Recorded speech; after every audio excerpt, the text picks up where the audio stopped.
Thank you, Senator. Mr. Secretary, welcome to the committee. Thank you. One of the issues, I serve on both Armed Services and this committee, is the transition. Yes. And it seems to me, even though we've made great progress, we're still not there. Yes. And what I'd like to get from you is some thoughts about how we can make this a warmer handoff, if you Yes. will, because the data suggests that that transition, that 2 or 3 year period after leaving active duty, is a moment of danger. Yep.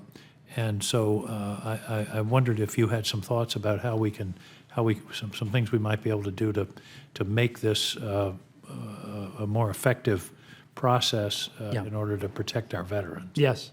I think your instinct is exactly correct in my view. I've talked about this with SecDef. We're looking at this a lot.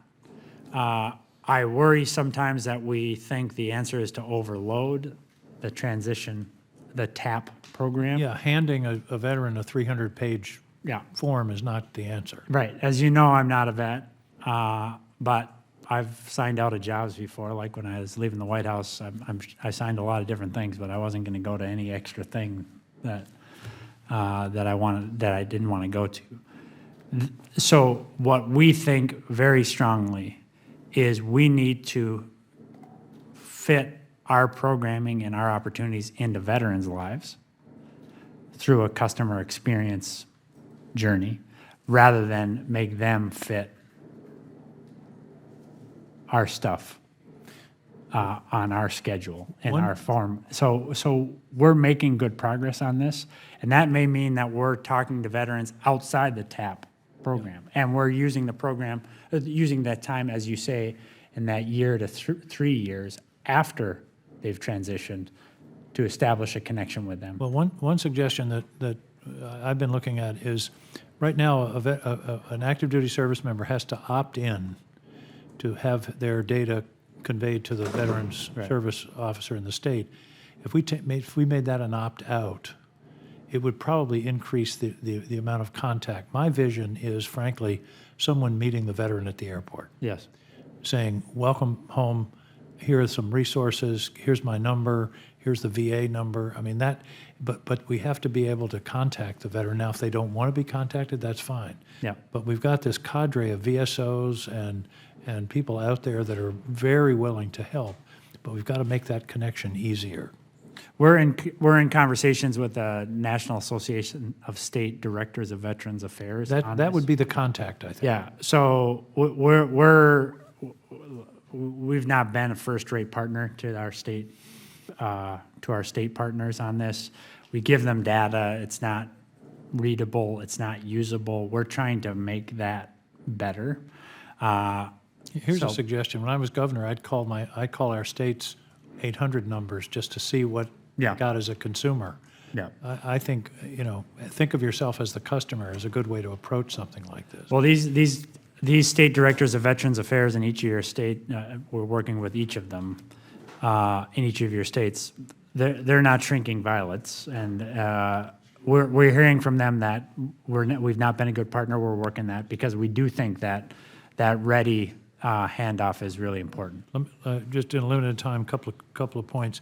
I'm still concerned about onboarding time Yes. and the cumbersomeness of the hiring process. It strikes me that decentralizing it to some extent would be good, number one. If you need to hire an administrative assistant at the Togus Hospital in Maine, you shouldn't have to go through Boston and Washington, number Right. one. Number two, some reciprocity. So if you've got somebody that's in Customs and Border Patrol, they don't have to go through a whole new process of background checks and those kinds of things. Some reciprocity would speed up the process. So I hope that, again, this is one of those things where back away and say, if we were going to design a hiring process from scratch with a blank sheet of paper, what would it look like? And then compare it to what we have now. Yeah. Well, I appreciate that very much, and we feel like we've had we feel like we've had the best 2 quarters in hiring in basically 2 decades. But onboarding is still a major headache. So we are looking at that process from soup to nuts. I talked with you yesterday about a couple of things in particular. The way we handle drug testing does not make any sense to me, for example. But we're getting into the specifics on this to ratchet down that time to onboard. We are losing people because We're losing, it's an opportunity cost. We're losing people. massive we need. opportunity cost. And these are people who want to come to work for VA.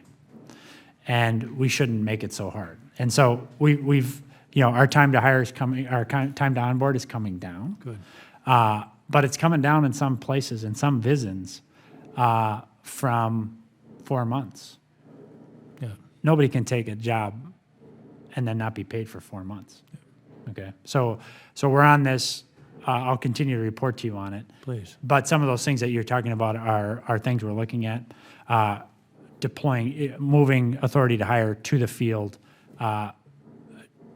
simultaneously carrying out the onboarding steps rather than doing them sequentially. These are all things that we're making good progress on. Mr. Chairman, can you indulge me for one more question? Make it short. Thank you. I knew you'd understand. The medical records, this is it is short. Accountability is crucial. Yes. And I share Senator Murray. I think there ought to be targets. If you don't have a destination, you never get there. Yeah. And I think this contract is very important. But you got to have standards in it that provide some accountability and some penalties if they're not met. Otherwise, this is such a complex, large process. But ultimately, it's got to work. Yeah. And if it doesn't work, the people who we're contracting with shouldn't get paid. Yeah. So I hope you'll be very tough about accountability. And you've got this 1 year. Yep. You've got something hanging over them, and I want you to be very aggressive about that. Yeah, we're going to do that. I think Senator Murray's challenging us. So I 100% agree. I think we got improved accountability metrics, including enhanced credits to VA when the system is down, as it has been inexplicably twice in the last, I said 3 weeks, I think it's the last month. It's maddening. Yeah, there ought to be a cost to that. There's always a cost to that, and it's measured, we have to measure it in dollars, but it's really measured in vets outcomes. Senator Murray's also challenging us to be very deliberate about user satisfaction measurement. I take that. I take what both of you are saying on that, and we'll get to the bottom of it. Thank you.